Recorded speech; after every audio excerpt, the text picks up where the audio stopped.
Hi everyone, my name is Natalie Gorial and I'm the Online Media Coordinator for the U.S. Small Business Administration.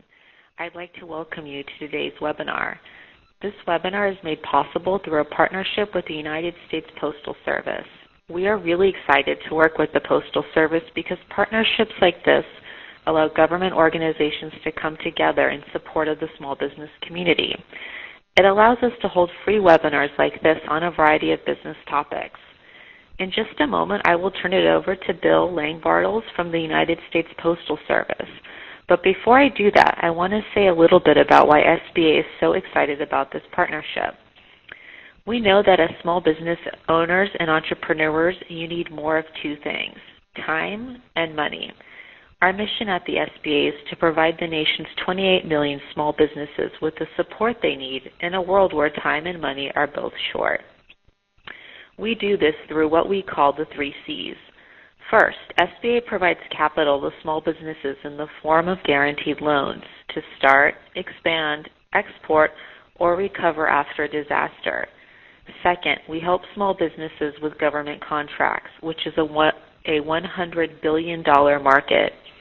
And finally, what brings us here today is that SBA provides counseling services, often at no cost.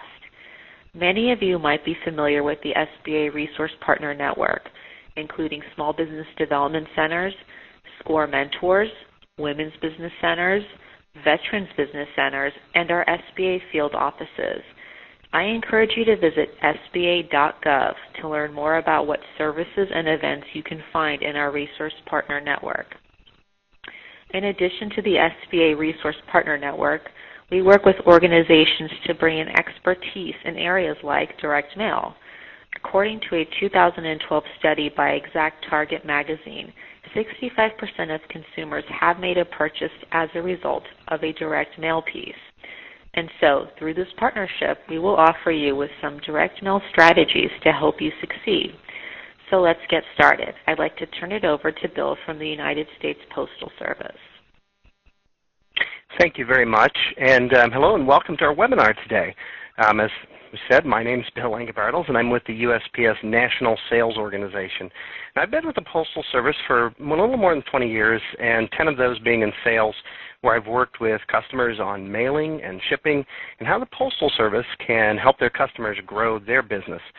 And that's what we're going to talk about here today, how mail can help you grow your business. Now, you may think that people don't care about mail anymore. Everyone's into their iPads, their phones, and electronic marketing. But the fact is, many large companies in America are increasing their direct marketing spend. In fact, the EDDM News, that's the Direct Marketing Association News, reported back in September this year that even in this prolific digital age, direct mail proves to be a strong tool for marketers. Standard mail volume is growing and at 3%, and marketers will spend $45 billion on the channel in 2014. Now, I don't know about you, but $45 billion doesn't sound like a market that's dying or going away. So let's take a look at why direct mail continues to be a strong business channel for companies trying to grow their business. So just like with any other marketing plan, you need to define the key objectives of your business. Do you want to increase sales? There may be a time in you don't want to increase sales. Maybe you don't have the productive capacity. But if you do, did you know that direct mail is one of the most effective acquisition media out there? Why is that? Because direct mail's purpose is to get customers to take action. Now, it's more than just advertising. It causes customers to pull out their wallet and spend some money. Now, while acquisition is one of the most common uses of direct mail in corporate America today, companies are also using mail to build brand recognition and develop strong long-term customer relationships through loyalty programs. So what makes direct mail the workhorse of direct marketing? Just as we talked about on the last slide, it's the incredible return on investment, or ROI. You can increase revenue. Studies show that it's cheaper to grow revenue within existing customers, and direct mail can do that by surprising and delighting customers with the right offer, giving them an exclusive best customers dollars off on a particular product that you may be highlighting. It can generate sales leads. We talked about acquisition previously, and we'll go into that in more detail in just a minute. It can generate sales, and cross-selling. I got tangled there. Think about how customers who buy certain product from you might be a good candidate for another product that your company sells. With data, you can determine who makes a good cross-sell candidate, and we'll go into more detail on that one. With direct mail, data is your friend. The more data you have on a customer, the more precisely you can target offers toward them. Let's next go take a look at loyalty. We talked about how that earlier, and again, it's knowing what's in your customer database. What do you know about your current customers? Can you use that to cement loyalty or even turn it into a cross-sell opportunity? Building retail traffic is always a good purpose for direct mail. We're going to talk about localized marketing solution that we have. It's really second to none. It's called Every Door Direct Mail. It's really great at building traffic for local retail locations. Develop that database, okay? The real power of direct mail is realized when you know a lot about your customers. It helps you get the ideal offer to the right person at the right time. That's really what it's all about. Responding to your competition. You know, it's much easier to get pieces in the mail than you might think. And we'll talk about that as well during this presentation. What's really nice about mail is you can get out there and respond to something that your competition is doing very quickly. You can also kind of see what your competition is doing if they're using the mail. So you can collect the database. You can collect your own direct mail pieces. I do that myself. You can collect them at home. You can collect business, and you have a nice library of other letters that you see other companies sending out. The last point here, augmenting with other advertising, and we want to make clear that mail is part of an overall omnichannel marketing campaign. Are you running a newspaper ad? Then send a direct mail piece to bolster your response.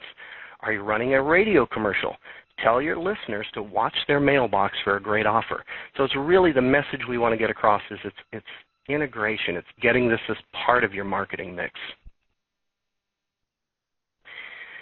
So how can you put direct mail to work for you in getting new customers, and how do you keep them coming back? Well, it's really pretty simple. We're going to show you some of the ways to do that. We're going to show you the holy grail of direct marketing today and why so many companies use it and to do all the things that we're talking about right here. So this is the holy grail of direct marketing, the 40-40-20 rule. It's really an industry standard. Now, everyone focuses on the mail piece, right, when they think about direct mail. What a pretty piece this is, or this is cool how creative this agency piece is that they came up with. Yeah, it's so cool.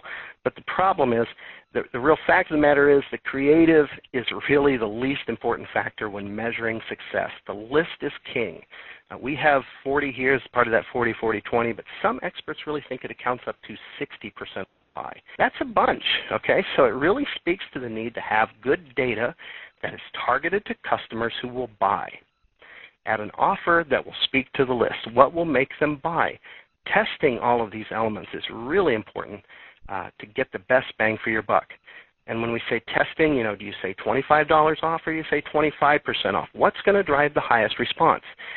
Mess around with the fonts and the colors. Does that make a difference? And what about the list? You know, maybe you want to segment the list a little bit. How does that make a difference in your response? All of these things are taken into account when we consider what makes a direct mail piece or a direct mail campaign successful. So first we'll take a quick look at the creative. Now, while it's a 20% factor in this equation, that's still pretty important. You'll want to test your creative and make sure you're using the one that sells the best. Which elements do you want to include? And once you find that combination that works, that's your control piece. So you spend a lot of time tweaking your control. The color, the font size, the list letter, all of these elements. And through testing, you try to beat that control all the time. So looking at the basics of creative here, as you can see, this comes from one of our postal pricing sheets, so it's not terribly pretty, but it is functional. These are the basic shapes the Postal Service used to categorize different types of mail for processing. Now, most people know about letters and postcards But you may not know why we call and you might not know that we call large envelopes flats. You might also be wondering why parcels are included in this list when we're talking about direct mail. Well, think samples. Samples are very effective ways to get customers to buy. Nothing works like a sample. So we see a lot of this in commercial applications where a sample to a company might be just what they need to get that lucrative lead for their sales force. Now you can find this chart on the back of this particular document called Notice 123. To find that, you're going to want to go to pe.usps.gov. That's Postal Explorer is what that stands for. Don't type in the HTTP or the www. You just want pe.usps.gov. And that'll give it to you in PDF format if you like. You can also find pricing information for all of our other products. This is a very extensive, detailed document. PE.USPS.gov also gives you some of our quick service guides. So if you have questions about how to format the mail specific for specific price tiers, that's the place to find it. So here's some important elements about the creative. First of all is the offer. Now we're going to talk about the offer a little bit later as well, but it's really an integral part of your creative. Once you find what you need to repeat. Once you have that offer, you want to repeat it often so customers don't miss it. And I have some financial samples here at the office that have the offer on both the front, the back, and in the envelope and in the letter, and repeated over and over again. They want to make sure that people understand exactly what they should be doing. What do you want the customer to do when they get your letter? Now, fonts, you don't want to be too fancy with fonts. Just use only clear, legible fonts. The last thing you want your customer to do is to have to work to figure out what your mail piece says. And as you see here, avoid reverse or light-colored fonts at all costs. Anything that hurts your response, you want to avoid. Color is also an important consideration. You can go out and Google. There's a guy who did some color studies several years ago. His name's Dr. Siegfried Vogel, and he identified the psychological impact of color.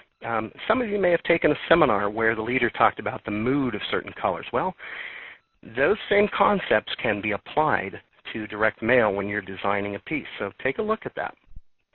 The power of the PS. Every sales letter should include a postscript. Why? iFlow research shows that as consumers or customers scan letters, their eye goes to the PS first. So this is where you have to get the most compelling language of your offer to get the recipient to receive. A lift letter, what's that? This is a little scrap of paper. It's sometimes called a buck slip, intended to, quote-unquote, lift response.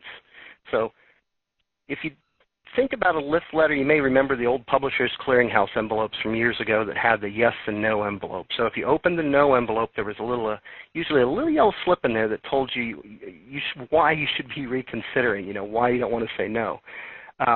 These have been shown to increase response in most cases, so ask yourself, what extra push might your prospects need to buy? Put that in your lift letter. Finally, we have the control. Control, this has to do with testing. We talked about that a little bit earlier. Find a formula that works in the creative and then try to beat it.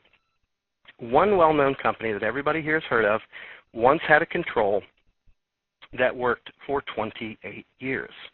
They had a formula that worked, and despite all the efforts of new people in the company, new copywriters, designers, they simply could not beat the rather simple package that was developed 28 years earlier.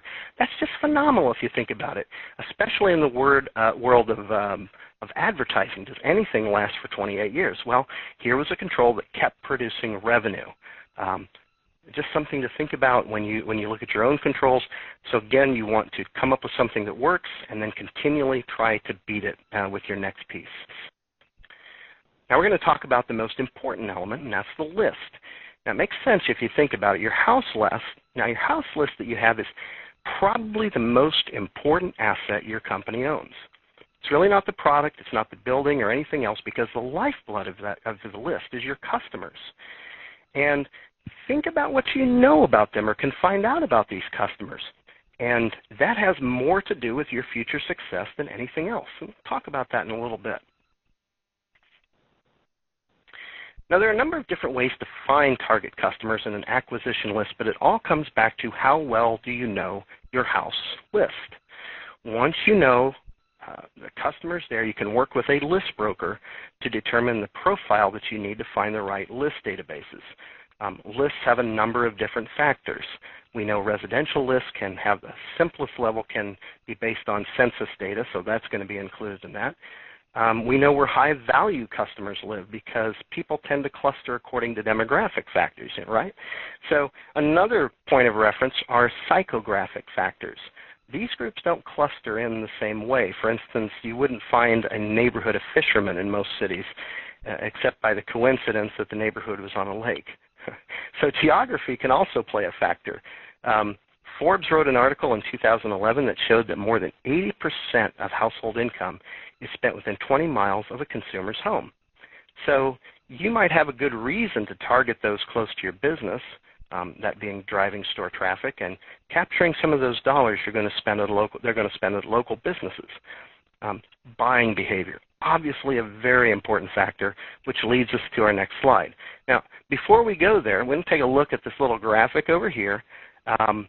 This comes from SRDS, which is a database that identifies different kinds of lists available out there and takes in the factors or selects, which are down here. Some of these, you might have noted, are more expensive than others. Now, why would that be? Probably because if you look at this one, Lifestyles Premium versus Lifestyle Select Standard, those are probably more valuable customers, and therefore you're going to have to pay more for them. So they have more disposable income. They're probably going to have to buy. They're probably have more of a chance to buy. So that's something to keep in mind. Again, consult a list broker when looking at lists. They're really your guide to the industry. Now, long-standing analysis that's been done on lists is called RFM. It's a simple system that allows you to assign a value to each customer based on their purchase behavior. Recency, when did they last make a buy? Frequency, how often do they buy? And then monetary, how much do they spend when they buy? Now, when you put your customers into the grid and analyze these three factors, something as simple as an Excel file, you get some idea where you should be targeting in your house list. This also leads to a discussion of modeling, where you use demographic factors for your best customers, and possibly through something like RFM analysis that we show here, and use that to rent an acquisition list. Now, there's some issues with RFM. Some industry folks don't like it because it doesn't really analyze what people purchased. It analyzes just how often they make a purchase and how much they spend when they make that purchase. So recency means, how often do they buy? Frequency, how often do they come back and buy again? And then monetary value, how much do they spend each time? So some important things to consider when you're working with a list broker. And as I said, these are really the guides to the industry. It's going to be worth your time to work with these folks. You're not really going to be able to cut out a middleman and save money by going to a list owner.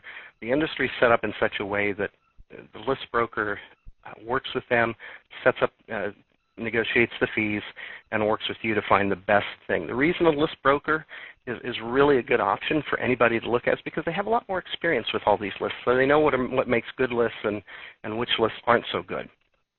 So here's some important factors to ask your list provider.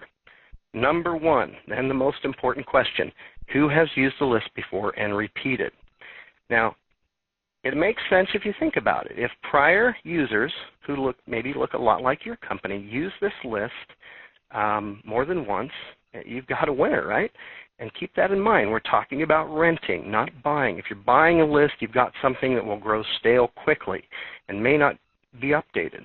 I remember I was working with a customer once who had purchased a list, and I think he'd purchased it for like a nickel a name. But when I talked to him, he'd had it for a while, and he was trying to unload it on anybody that might be interested. It was a poor investment because the lists change over time, and buying a list means that you have something you can really you're not going to be able to use very often. So make sure you're renting the list. Another important point is that when you do rent a list, never use it more than once unless it's written in the contract that way. If you use it more than once or you use it more, let's say twice, when you're only supposed to use it once, you're going to get caught because there are seed names built into that list. And if one of the seeds gets a letter that they shouldn't have gotten, you're going to get charged again. The next point here, updates. Updates are vital. I was going to say important, but really vital to list health. About 33% of Americans move every year. Okay? If your list isn't updated on a regular basis, you're missing all those updates. Think about it. 33% is a lot. Okay? A lot of wasted effort, postage, and resources if you're not doing the list updates. In fact, to qualify for automation discounts with the Postal Service, you actually have to update your list quarterly through an NCOA process. That's National Change of Address. And you can talk with either your list provider or your print provider about how to use those different services. We don't provide those directly. We assign a license to folks out there to do that for us, and then they charge accordingly. The next part here, what was the source? Now, your list broker should be able to help you identify the list source. List brokers know which lists are reliable and which ones are kind of shaky. And finally, is the list compiled or is it a compiling customer list? So when we think about what's the difference between these two, a compiler, we're talking about a huge list company that acquires lists based on phone or other types of directories. And if you've never visited one of these companies, it's really kind of interesting to watch this because it will tear apart directories, plat books, etc., and scan them all into a database. But keep in mind, unless there's some kind of matching going on, these are just lists, okay? Customer lists are always more valuable because they give you more buying data. They give you the buying data that comes with it. You know who you're getting the list from, you know the company, and you know kind of their customer profile. So that can make a world of difference in what kind of a response you get. You know, compilers are good in cases when you just need a lot of leads, and sometimes that's the case. You really need to fill your sales funnel. Other times, you know, you want to be more targeted in your approach. So it really all depends, again, going back to the earlier slide, what your goal is in using direct mail. Finally, let's talk about that last 40, and that would be the offer. Now, when you think about an offer, what does that mean? If you look here at the bottom of this slide, you see it says save $25, and we have a drop-dead date on that.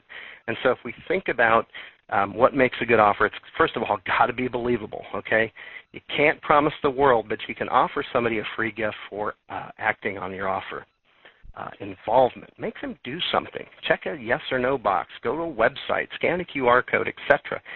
This increases the chance the offer will be acted on. So remember, though, that your call to action must be clear. Don't leave customers guessing on the next step. Make it clear and repeat it often, okay? You want to make sure they know what they're supposed to do. And then finally, creativity. Just about everyone appreciates kind of a really clever pitch or a visual element that makes them take a second look. You know, maybe you want to have a play on words or something like that that makes your offer really good and kind of pulls customers into what you're talking about. So let's take a look at 5 steps for making an offer. First of all, you're going to want to stick to one offer. Don't put several different offers on the same page. Remember, the recipient's probably skimming the mailer, and if you have a little bit of confusion, it's going to derail your message. An important statistic to remember is you have 3 seconds to make somebody act when they get your letter. When they look at your envelope, you have 3 seconds to make them take the next step, which is opening the envelope. And then you have 15 seconds to get them to act on the offer inside. This is all based on years of research, but keep that in mind.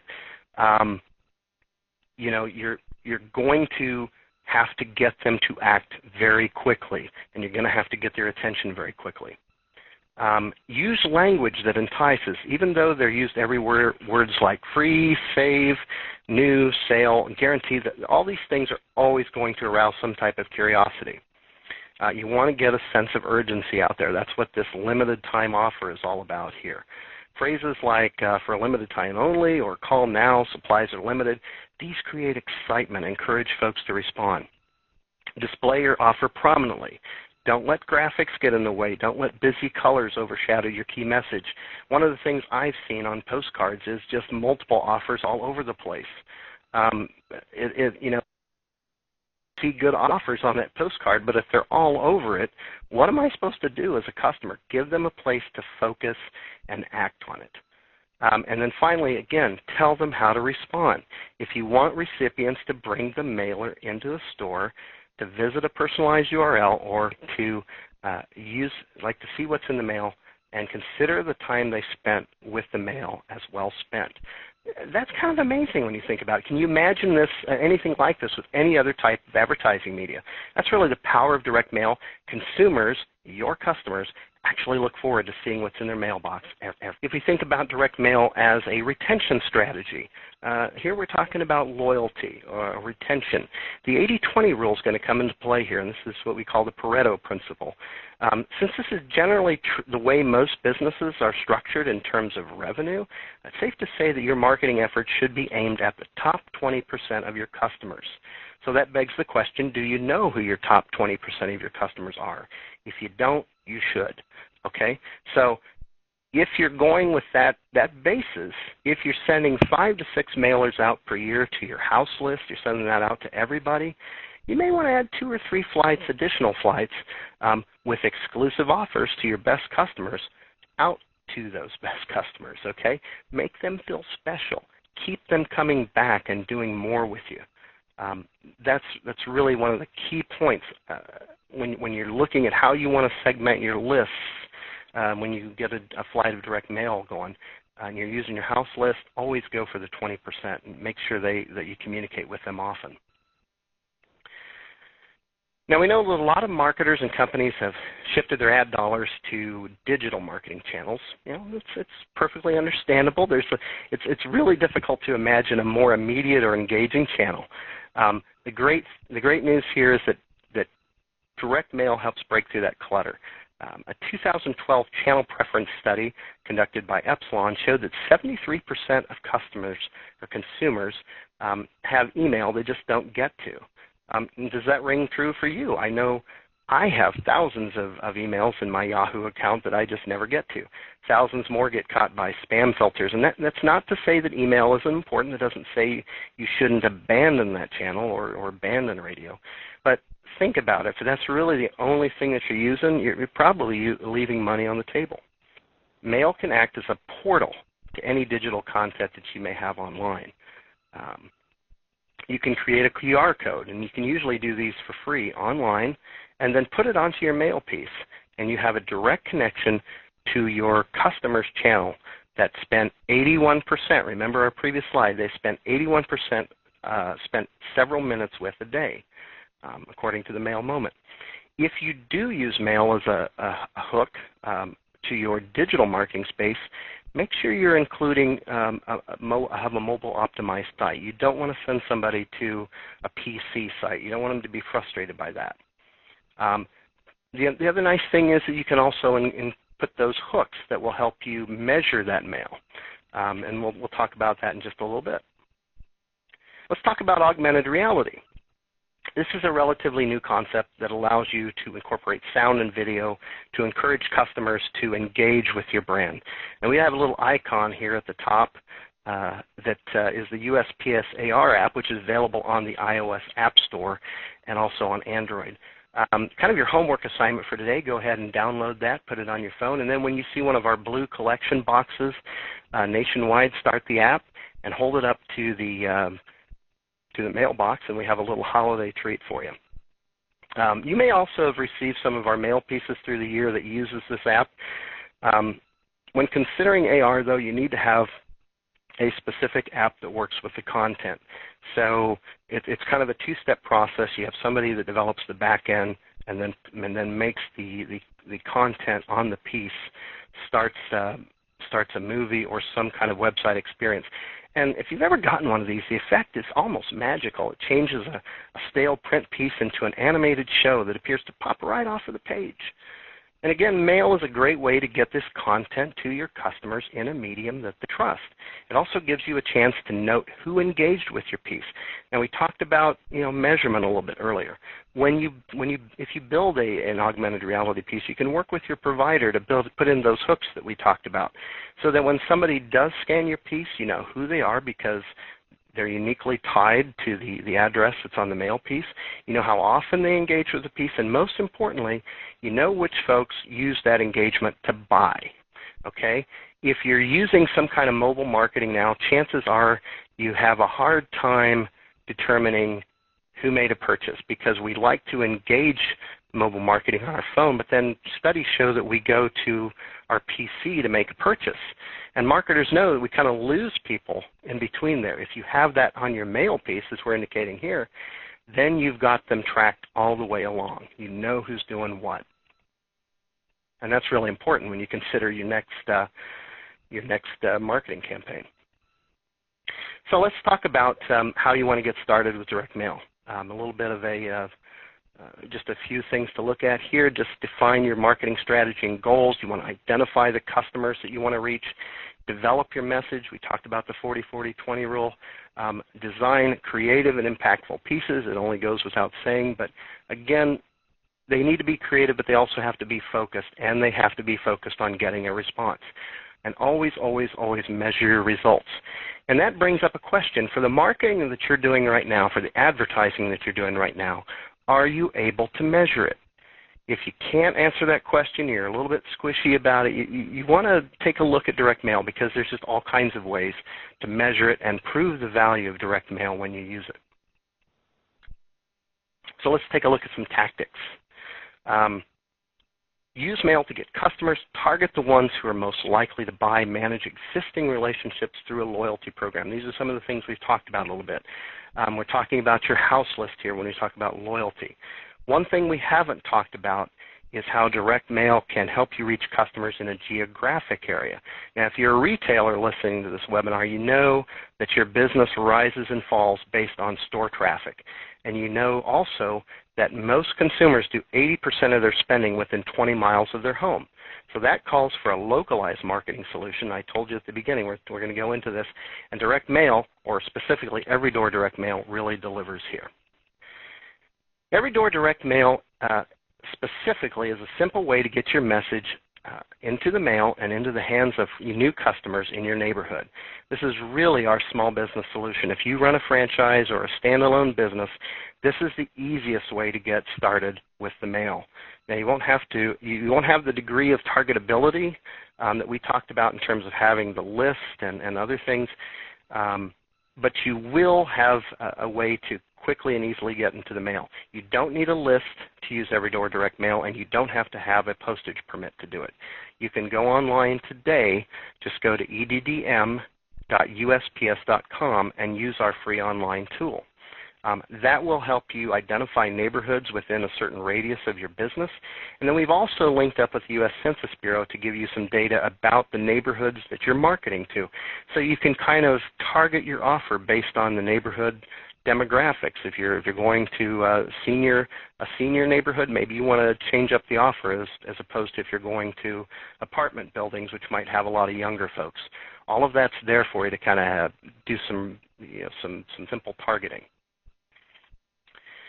So you have a screenshot here of the EDDM tool. To get started, you simply have to enter your address into the system, decide on the radius of customers that you want to receive your message. You can also work with business partners, printers, mailers, who can give you kind of a hybrid version of Every Door. This allows you to target according to traffic patterns, perhaps. So you may want to target the folks who drive past your store on a daily basis when they're going to work. You combine that with your drive time radio commercials, and you have really a great 1-2 punch, right? So the radio can increase brand awareness for you and let potential customers know you're there. And then when they get the mail piece in their mailbox, that closes the sale, okay? After all, it's difficult to get a response from a radio ad, but very easy with direct mail. So let's talk about how mail and loyalty go together.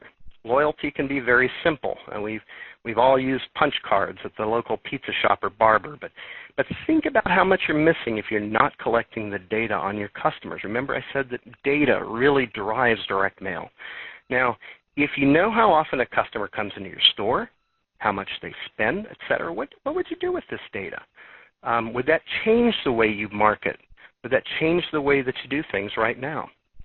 So here again, data drives response. If you personalize your mail piece in a way that encourages existing customers to visit your store more often, think of what that could do for your bottom line, especially when we talked about the top 20% of your customers. How much of a difference would that make? Now, mail with the right offer at the right time delivered to the right person can increase your brand loyalty. Win customers' trust by showing them that you really understand their needs, okay? Because you know who's in your house list and who's going to buy what based on past behavior, okay? Add that you can turn a good customer into an advocate, okay? That turns them into somebody who will sell for you when you're not there, sell to their friends with referrals. Here we're thinking of member get a member strategy. So you want to surprise and delight your existing customers with incredible offers and build them up to advocate status. In my experience, too many companies save their best offers for acquisition, the new customers, and they leave their best customers out in the cold. It's kind of like, oh, we've got them. That really goes against the Pareto principle we talked about earlier. Your best customers should always get your best offers.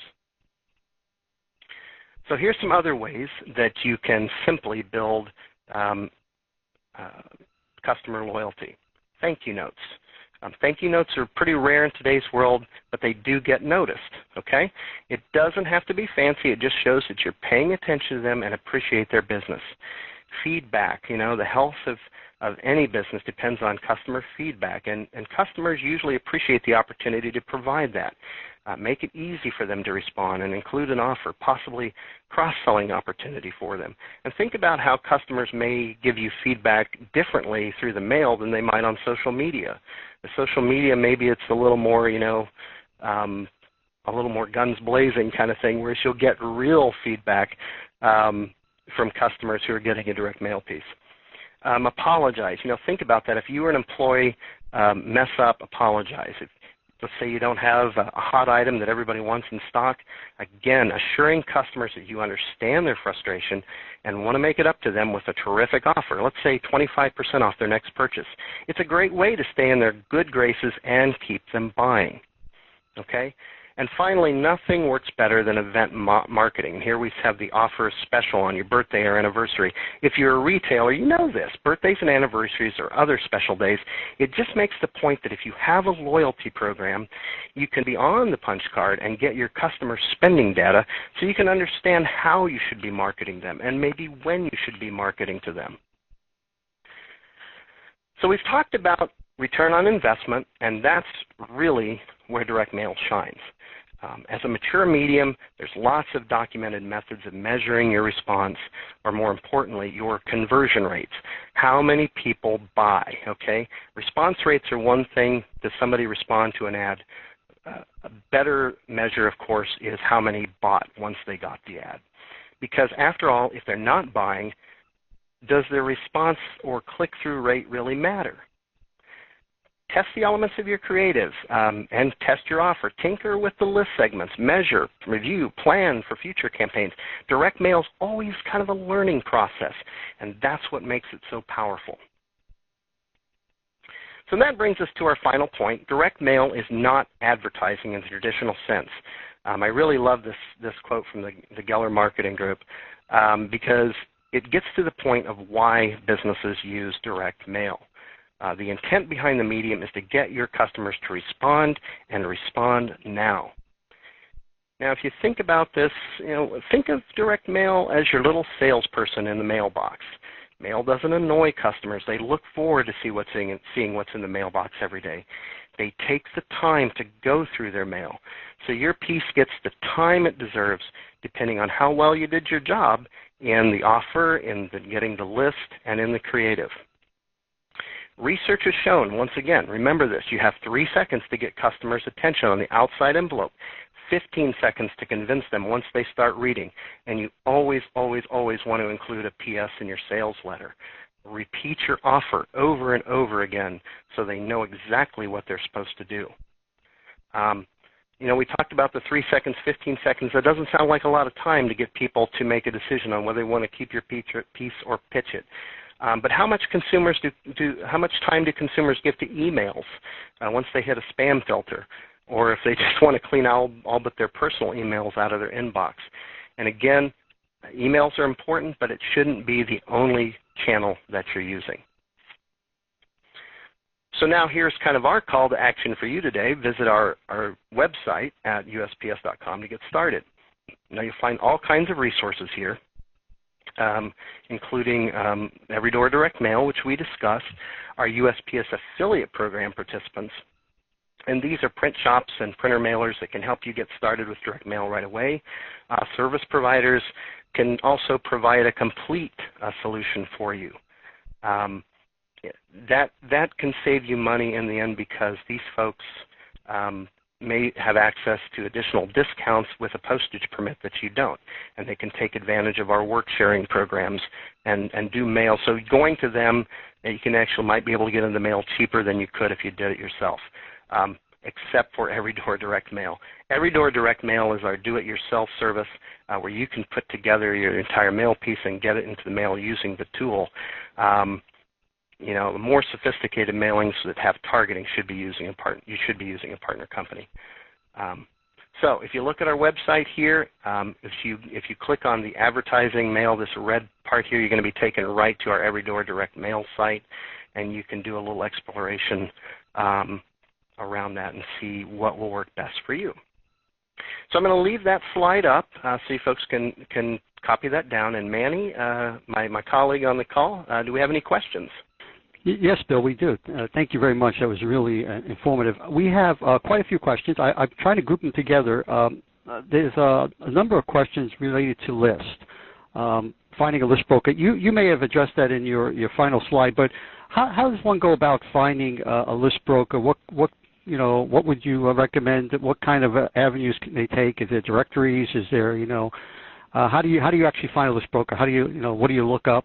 I mean, that type of question. Sure, you can find list brokers. Typically, the Direct Marketing Association has those directories on their website. A couple of places, I think if you type in the dma.org, you can be taken to their website. Another publication that's really good that has lots of directories around list brokers, and the best part is it's typically free, is a publication called the DM News or the Direct Marketing News. If you go to their website, and that's dmnews.com, you can find all kinds of great direct marketing articles. You can also find, again, ads for list brokers. You can find directories on there. That's if I were to go looking for a list broker, that's what I do. You can check the yellow pages as well, but to me, the first stop should be the Direct Marketing Association. And Bill, we had some other questions about getting lists by specific industry. That you kind of covered that in the slide when you talked about demographics, geographic. You want to go over that again? If you're looking at like real estate or brokerage industries, how you can buy lists that kind of supports those type of objectives that industry may have. Sure. Again, to me it starts with the list broker. I mean, you can go out and find these lists.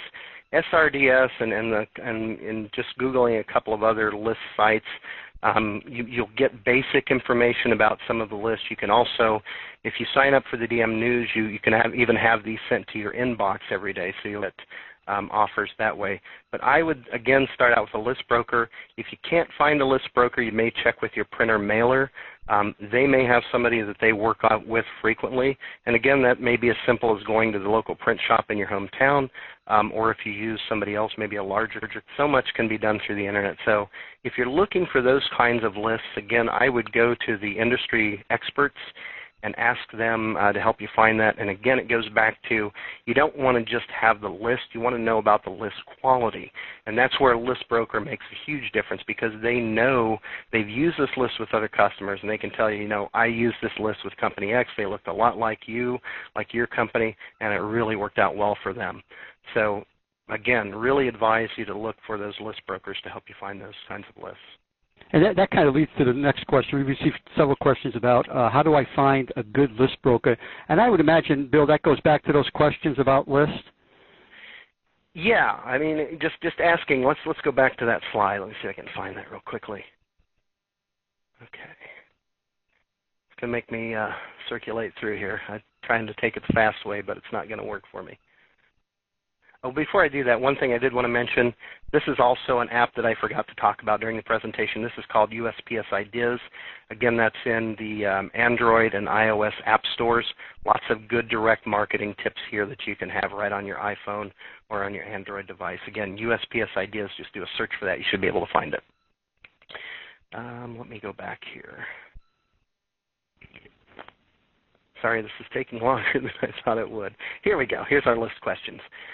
So again, when we talk about who's used the list before and who's repeated, this is where a list broker makes a huge difference because they can tell you if somebody else in your industry has used it. They're not going to obviously tell you who it was, but if somebody's used it before and they repeated it, they used it again.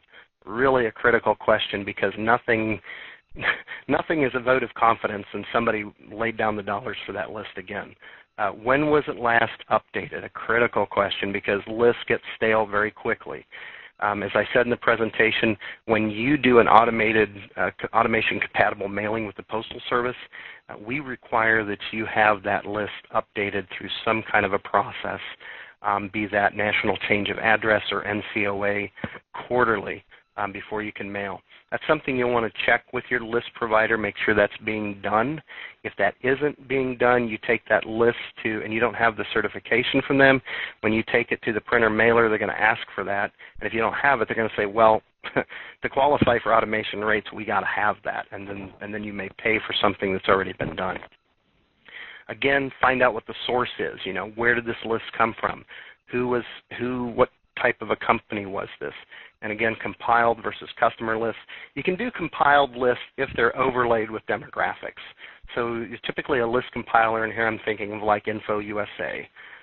They typically have services where, you know, it costs more money, but each time you spend money on the list, that's really an investment to again, get the right piece or the right offer to the right person every time. Okay, thanks, Bill. What about you rent a list? How many times should you consider re-renting the same list? Or is that something, I mean, that seems to be a question. Do I re-rent the same list? What do you have to say about that? Absolutely, absolutely. I mean, one of the case studies that I had read a while back, you know, I just remember this terrific story from the retail industry. There was a guy, his name was Claude Johnson, Gems from Johnson. If you want to go back and look for it on the web, it's J Gems, so Gems from Johnson. He had a story of a retailer he worked with who had overprinted. So the printer made a mistake. They got double the amount of cards they were supposed to get. And so he just recommended, you know what, a week after this one goes out, send it out again. And they got a lift from that. They actually got, if I remember right, it's about a 10 to 15% lift just sending that to the same list again. So it absolutely makes sense to rent it again. I think that you rent the list as long as you can afford it and as long as it keeps producing for you. If it stops producing, then maybe you have a problem. Now, obviously, you know, some of these folks that you're renting are going to become customers for you, so they get on your customer list. But if a list really produces for you, you know, test it. Test maybe some other offers, and then test some other lists to make sure what, you know, you want to figure out what's that magic formula. Is it the list? Is it the mail piece? And tinker with that a little bit. Thanks, Bill. Hey, let me shift gears a little and talk about frequency. Had a couple of questions about the best time to mail. Is it the holiday? Is it too late to mail for the holiday? You know, larger companies are already mailing the holiday during Halloween season. What do you have to say about well, timing and frequency of a mail piece? When you look at you know, when's the best time to mail, or you know, what's the frequency? How often should you be mailing a piece to a customer? I think for retailers, you want to take a look at event marketing. I mean, look around at all of the different events that happen throughout the year. You've got graduations, you've got retirements, perhaps you've got maybe not retirements so much, but all of the holidays that we have. Look at your Outlook calendar, just check out all the holidays that are out there, and kind of plan around that. So you start there and you go backwards and determine how many flights of mail, what kind of marketing you're going to be doing, what kind of radio ads or TV ads and newspaper and mail are you going to include to build up to that holiday. Is it too late to mail for Christmas? I don't think so. I mean, I think as long as you stay in front of your customers. I mean, I'm still getting ads from local stores. Obviously, they wouldn't do it if it didn't work, right? Or they're testing. But I get so many that I think, there's got to be something going on here. In the past, I know we had seen volumes drop off during the holiday, but that's not really necessarily something we do. It's just something we've noticed that folks sometimes do. But that's starting to pick up again as people rediscover the mail. We had a lot of folks move over to the electronic channels, but we're starting to see that all come back now, and mail numbers are up, volumes are up. So I think anytime you can tie it around a holiday, around an event, that makes sense. Frequency, that's something you're going to have to test. It just depends on how it's working for you. Thanks, Bill. Hey, Bill, can you go over the QR code again and how it jumps off the page? We had a couple of questions on the use of QR codes on a mail piece. What exactly does that mean? Sure. QR codes, and I don't know and I don't have a picture of one here, but there's these little squiggly lines. If you just go to Google and look for QR code, you'll see them real quickly. They're symbols that were developed in Japan to help with inventory control. They kind of made their way into the mail, out of Japan into Europe and finally to the U.S. And they allow you to, if you go to a QR code generator, which you can find lots of free ones online, you just type in the email or the web address that you want your customers to go to. You say generate the code. You just press a button. It'll generate a code. You can copy and paste it and put it on your mail piece as you're designing it. And so it's really a nice, inexpensive way to include that as part of your mail piece. Now, where you want to place it, that all depends on you and how you think it affects your creative. Do you want to put it on the outside of the envelope? Maybe. It's not really very pretty, so you want to take that into consideration, although there are some companies that can insert a little bit of art into it, make it look, have kind of a theme, make it look like a Christmas tree or something like that. Maybe you want to put it on the letter inside so somebody can take out their smartphone and be taken directly to your website. But a key point about this is you're going to want to have a mobile-optimized website for a QR code. You don't want to send them just to your website that they would work on a PC. They'll just get frustrated, okay? So develop a site, work with your IT provider, and develop a mobile site that customers can go to directly when they scan that QR code. Okay. Bill, I have an EDDM question. Everyday Direct Mail seems to cover all homes in a zip code. What if the homes are vacant? Do you get notified?